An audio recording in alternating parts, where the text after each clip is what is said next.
Добре дошли в системата на дизайна на човека или Human Design. Аз съм Ра Уруху. Знам, че ви е интересно какво може да ви даде тази система и как може да се допренесе за здравословния ви живот и за обогатяването на единствен по рода си ваш личен опит. Но като начало малко предисторическа обосновка на системата. През 1781 година лорд Уилям Хершел открива планетата Уран, когато се случва още едно важно събитие – появата на 9-центровото същество. Наличието на центрове е структурен аспект на еволюцията, в която неандерталците са 5-центрови същества, следвани от 7-центрови същества като млекопитаещите или кроманьонци, още известни като Homo sapiens. Ние сме 9-центрови същества или преходна форма Homo sapiens in transitus. Human Design е познание за механиката на 9-центровото същество и това познание е основа на учението за диференциацията. В 1781 година се пробуждаме за нашата природа и нейният богат потенциал. Human Design е синтез от древни екзо и езотерични познания, внедрени в уникалното революционно изображение Рейв Мандала и индивидуален Рейв бодиграф или графика на тялото. Мандалата е отпечатък на матрицата на основата на астрологическото колело за проследяване на движението на планетите. Върху мандалата съществуват 69 120 уникални възможности. Вътрешното колело на мандалата се разделя на 12 астрономически съзвездия. Външното колело е разделено на 64 сектора, произлизащи от познанието Идзин и неговите 64 шестограми, хексаграми. Тази конструкция разделя астрологическото колело на генетически потенциали. Планетарният отпечатък се определя съгласно позицията в колелото. Всяка позиция в предела на арката или дъгата на тези портали има значение. Всеки портал има дъга от 56 минути и 15 секунди и всеки портал може да бъде разделен на линии, цветове, тон и база, които дават 1080 уникални стойностни характеристики или комбинации. Дизайна на човека е наука за диференциацията. Именно Рейв бодиграф или схемата на тялото превръща всички тези възможни комбинации в вълшебството на индивидуалния дизайн. Тази нова удивителна карта води към индивидуална трансформация. Тя се строи на енергийно-информационни центрове. Центровете се коренят в индобраминската система на чакрите. Връзките между центровете в дизайна са известни като канали и се обясняват с принципите на каналите от сафиротите от учението Кабала. А порталът на края на канала се разглежда според учението Идзин. Именно порталът е ключът и възможността на активираната позиция в колелото да се пренесе на схемата на тялото. По този начин изчисленията в Human Design се превръщат в лични данни на една единствена по рода си схема на тялото – бодиграф. Изчислението на един личен дизайн започва с точното време за раждане, но за разлика от астрологическите изчисления, личният дизайн се гради на основата на две изчисления.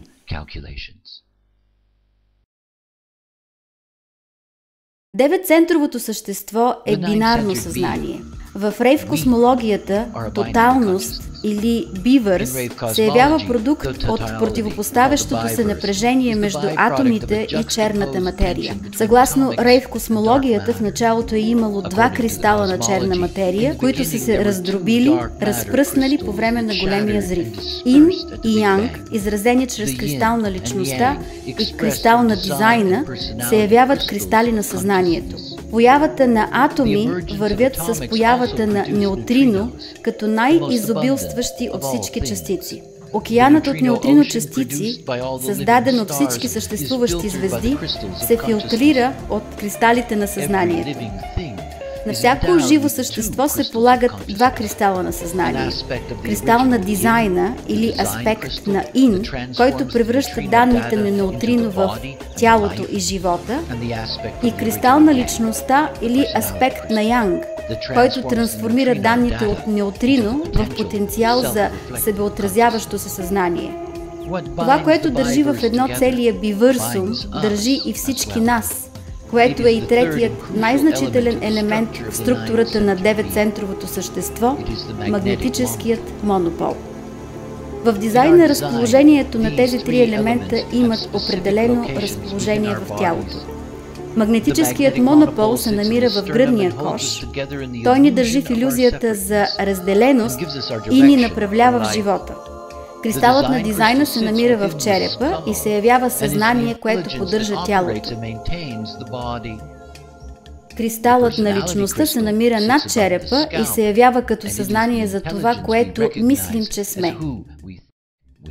Кристалът на дизайна е транспортно средство, а магнетическият монопол е водителят, шофьорът. И кристалът на личността е това, за което си мислим, че сме. Кристалът на личността е пасажера. Един от най-дълбоките потенциали в дизайна на човека е пробуждането на съзнанието на пасажера. Отпечатъците на всеки кристал са представени по-отделно. В рейв картата се виждат два набора данни от двете страни на бодиграфа. В дясно са данните на личността, отсветени в черно, в ляво в червено са данните на дизайна. При зачеването фетусът е снабден с кристал на дизайна, който се проявява като развиваща се форма на магнетичният монопол, в който се съдържа единствена по рода си цялост и съдба. Само когато е готово транспортното средство, тялото, кристалът на личността се инкарнира. Това се случва точно на 88 градуса преди раждането или приблизително 3 месеца. Месторазположението на Земята, Слънцето и Луната в момента на раждането определя изчислението на личността, черен цвят, това, което си мислим, че сме. 88 градуса движение на Слънцето и местоположението на планетите преди раждане ни дават друго изчисление – червено. Тялото като биогенетична форма, несъзнателното.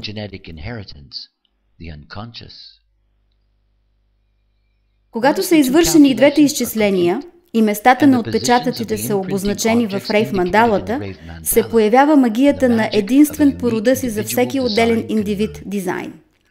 Позициите в порталите на колелото могат да се изобразят в самата схема. Това се илюстрира с отсветяване на половината от каналите. Основните данни оживяват в схемата на Rave Bodygraph. Представете си, че всеки център е група. Групата се свързва чрез пътища и тунели. Пътищата са изобразени в черно, това е съзнателното, а тунелите са изобразени в червено, безсъзнателно. Когато центровете се свързват един с друг и порталите в двата центъра се активизират, се характеризират като определеност, даденост. Определеност е това, на което може да се разчита постоянно през целия живот. Дизайнът на човека е наука за диференциацията. Съществуват безброй възможности на конфигурация в схемата на графиката на тялото, бодиграф. Има 4 вида определеност. Цялостна определеност, което значи непрекъсната връзка. Разделена определеност, две определености, които са отделени една от друга. Тройна отделеност, която има 3 участъка на определеност, намиращи се отделно една от друга. Рядко се среща четворно определена отделеност с 4 отделни участъка. Също има хора без определеност. И най-важното, с или без определеност, това води до същността на познаването на дизайна на човека и неговите ценности за вас, за вашия тип. Дизайна на човека е знание за механиката, която показва, че сме същества с дуално съзнание, че се съпоставят два набора информация. Тук е дилемата и най-голямото предизвикателство в появата на развиващото се 9-центрово същество. Ние всички сме обекти в движение през дуална действителност. 7-центровите ни предшественици са били ограничени в единично съзнание и са се осланяли единствено на ума при вземане на решенията си. Human Design е система, отнасяща се до това как се променя живота на отделния човек на базата на решения, взети от самата му същност, не от ума. Умът тук няма място. Всичко опира до вашия тип дизайн. Дизайн, който определя механическата стратегия и авторитет, идващи не от ума, подлежащ на обуславяне, а идващи от тялото, превозното средство, от познаването на дизайна. Това е голям експеримент, определящ Human Design. Експеримент с вашата стратегия и авторитет. Освободете ума си за видимото, за да откриете красотата за уникалното ви предназначение.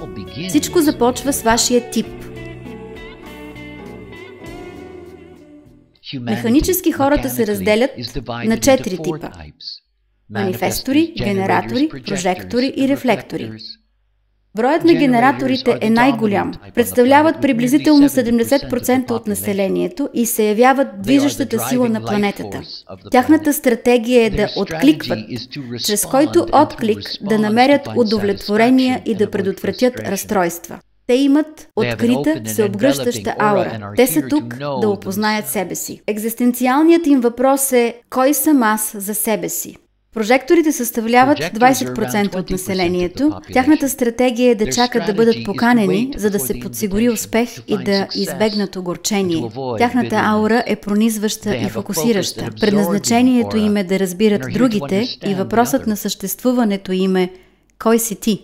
Манифесторите представляват около 9% от населението. Стратегията им е да информират преди да действат, за да намерят покой и да избегнат гняв и раздразнение. Аурата им е затворена и отблъскваща, а ролята е да открият как влияят върху другите. Рефлекторите, които нямат определеност, съставляват не повече от 1% от населението и тяхната стратегия е да изчакат един пълен лунен цикъл, 28 дни, преди вземане на решение, за да подсигурят удивлението си и да избегнат разочарование. Тяхната аура е противопоставяща и изпитваща, а ролята им е да виждат различието. Техният въпрос е: кой се различава от другите? Приетите от вас решения определят качеството на живота ви и направлението, към което ви водят тези решения за разгръщане на потенциала ви. Ако погледнете към една карта, ще забележите очевидна дуалност. Това, което е отсветено и активирано, и това, което е неотцветено и неактивирано или отворено. Като човешки същества ние сме ръководени от генетически императив, да сме привлечени към онова, което не сме. Това е генетически закон, който поддържа здравето на генофонда и ни подвежда към обуславяне чрез отворените центрове, като неавтентична, неистинска стратегия, фалшива стратегия, която пряко влияе на вземането на решения от болшинството човешки създания. Техният ум е обусловен от откритост, неопределеност, което обърква и отклонява от вземането на правилни решения. В Human Design, като съзнание с дуално съзнание, сме надарени с два авторитета. Вътрешният авторитет на тялото, определящ живота, и външният авторитет на ума, изразяващ специфична, уникална присъственост и съзнание. В обусловено състояние, известно като не аз, не истинското аз, умът представлява както външният, така и вътрешният авторитет. Ум, погълнат от въображението или представата за оцеляване, което винаги ти спестява част от истината, опитвайки се да контролира бъдещето. Ние не сме тук да бъдем погълнати в съзнание, насочено към оцеляване. Стратегията ви уравновесява живота ви с правилната геометрия, елиминира съпротивлението и предлага голямо предизвикателство за личното ви осъзнаване. Най-важната стъпка е сами да опитате и експериментирате дизайна си. Центърът за новодошлите предлага безплатна услуга за изготвяне на карта и голяма поредица съответстваща безплатна информация за вашия тип и авторитет на веб страниците на Jovian Archive и Международното училище по Human Design. Трансформирайте живота си, променете начина, по който вземате решенията си. Чрез експериментиране ще се научите да съблюдавате вашата стратегия и авторитет. Това е пътят към отличаването и изпълнение на предназначението на целта на вашият житейски път. И не забравяйте да се обичате. Ра Уруху.